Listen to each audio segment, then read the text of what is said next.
On passe cette fois aux audiences de la télévision. Hier soir, TF1 est arrivé en tête avec la série Arrow. C'est un petit score, 3 200 000 téléspectateurs. TF1 est en dessous des 20% de part de marché, avec en moyenne, avec les 3 épisodes, 18% très précisément. Ensuite, on trouve France 2 avec également un petit score pour la série K1. 2 200 000 téléspectateurs en moyenne pour les 3 épisodes. Ça fait 13% de part de marché.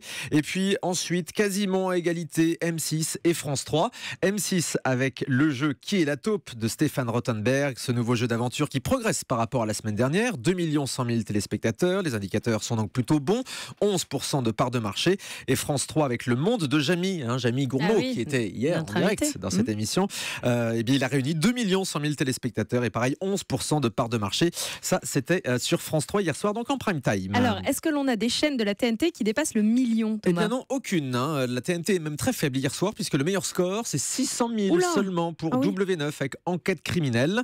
Et puis, il y avait l'audience à noter de Got to Dance, le concours de danse de TMC, qui ne marche pas, puisque il est en dessous de W9 hier, à 446 000 téléspectateurs, 2,4% d'audience. Ça, c'est pour TMC. Et comment ça se passe pour les Access ? Eh bien, Wishlist de Christophe de Chavannes reprend le leadership. Effectivement, c'est un carton pour Christophe de Chavannes, à 20% de part de marché.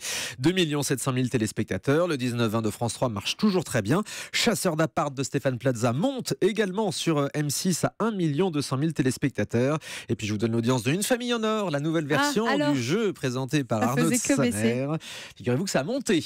Bon, pas de beaucoup. 182 000 téléspectateurs hier à 20h et moins de 1% de part de marché à des scores qui restent donc toujours très faibles.